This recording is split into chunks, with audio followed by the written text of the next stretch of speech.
السلام عليكم ورحمة الله، مرحبا بكم معايا في قناة وصفات فاطمة الزهراء في وصفة جديدة. مسمن ديال الرفيسة أو التريد. نعطيكم طريقة سهلة ومبسطة، واخا تكوني مبتدئة غادي يصدق معاك ويجيك رائع، مع الكمية اللي خرج لي الدقيق اللي استعملت، وزائد ثمن البيع للبنات اللي مهتمين بالطلبيات وبغا يخدموا في هذا الدومين. عطيكم جميع النصائح. نبداو على بركة الله. هنا البنات احتاجيت كيلو و800 غرام ديال دقيق الفورس مغربل، مع 500 غرام ديال الفينو. صافي البنات، وغنزيد ليه الملح، غنديرو في العجانه يتعجن ليا مزيان. مع غادي نزيد ليهم واحد الكاس ديال الزعفران، ضمات الزعفران. الا عندكم الزعفران شعر فاستعملوه، هو احسن من الضامه. صافي انا غادي نعجن كيما موالفين بشويه الماء دافي. هو البنات الكاس ديال سميتو الزعفران، الماء راني استعملت الماء دافي. صافي غادي نخدم العجانه وابقى نزيد ليها الماء حتى تتعجن ليا الدقيق ديالي. بالنسبه للبنات ما تكتروش الماء، خليو العجينه تكون قاصحه شويه. العجينه البنات ديال المسمن ما تيبغيش يكون نهائيا مرخوف، حيت غادي يعذبنا ملي نكونوا كنهزوه للمقله، ما غيجيش زوين. من الاحسن خليه هو يرتاح الراس وغادي تطلق الراسو. صافي هنا غادي ندهنو بواحد شويه ديال الزيت ونخليه يرتاح على الاقل واحد ساعه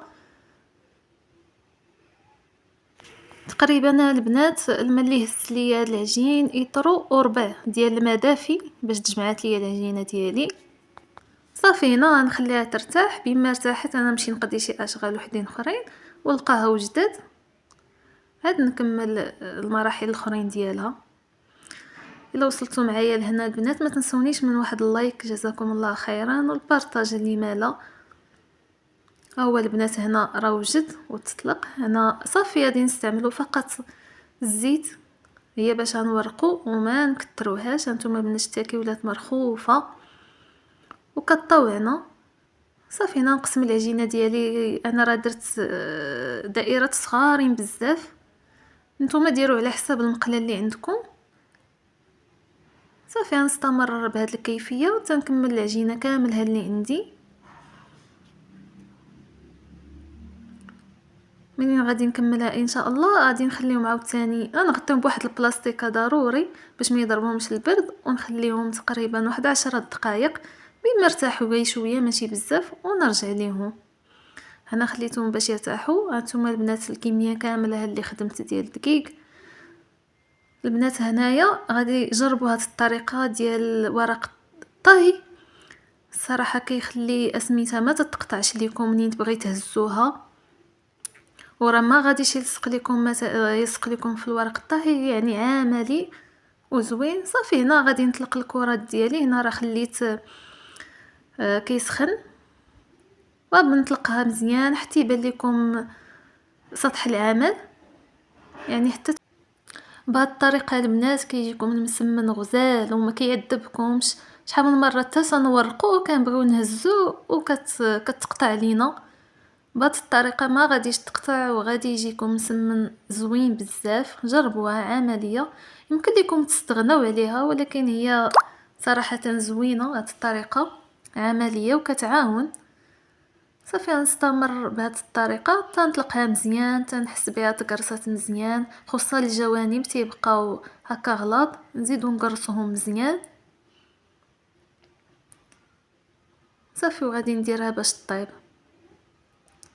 بالنسبه للزيت البنات انا ما كنكثرهاش، فقط هي تنقيسها وصافي باش ما يجيكمش مزيت، يجيكم ناشف وزوين. هانتوما البنات كما كتشوفوا. صافي هاد القطره هي اللي غادي ندير دابا في الزيت في المقله، هي اللي غادي نطيب بها داك المسمن كامل، ما غنزيد حتى حاجه. غنحطوها صافي. هانتوما كما كتشوفوا البنات راه ما كتلصق ما والو، كتبقى لكم العجينه ديالكم زوينه وما كتقطعش. صافي غنستمر هكا نمشي نقرص وحده اخرى بما طابت هذه شويه. انا البنات تنبغيهم يكونوا محمرين شويه، ما كنبغيهمش يبقاو هكاك بيضين. انا كنتسنى تحمر شي شويه عاد نحط عليها الاخرى. كما كتشوفوا البنات هانتوما راه كيدخلهم الطياب وكتبقى تنفخ داكشي يعني راه ان الطياب دخل ليهم. صافي نهزو وحده اخرى. هانتوما شتي البنات كي مورقين. صافي غنستمر هكا غنبقى نورق ونحط من فوق من لي طابو فوق سميتو ونقلبهم ان شاء الله. نستمر بهذه الكيفيه تنكمل كاع ديك الكميه كاملها اللي عندي ونرجع معكم. بالنسبه للبنات اللي مهتمين انهم يخدموا هاد الطلبيات من دارهم ويعاونوا بهم راسهم لما لا ماشي عيب. البنات هادو كنخرجهم من 25 درهم 30 درهم خلاص على حسب كل مدينة والأثمنة ديالها. ولكن الإنسان كيدير هكا وهكا يعني كيتعاون ومنها كيعاون راسو حتى هو. صافي البنات هانتوما كما كتشوفوا ضروري البنات ديروهم في بلاستيكه او شي منديل يكون نقي. هاهما البنات فاش طابو راه جاو رائعين ما نعاود لكمش خفاف وزوينين بزاف. البنات الكميه اللي استعملت ديال الدقيق خرجت ليا 3 كيلو ديال المسمن ديال الرفيسه. صافي هنا نبدا نقطعو راه خلاص تقطع على حسب الكليانه شنو بغات. على الاغلبيه كلشي دابا تيبغي زعما التقطيعه ديال البريستيج ماشي داك التقطيعه اللي كنا حنا موالفين في زمان. ايوا صافي هادشي اللي كاين البنات ونتمنى الفيديوهات ديالي ينالوا الاعجاب ديالكم وتزيدوا تشجعونا. واذا كانت اي ملاحظه خليوها في كومنتير مرحبا بها. واستودعتكم الله الذي لا تضيع ودائعه الى فرصه اخرى ان شاء الله وفيديو اخر ان شاء الله.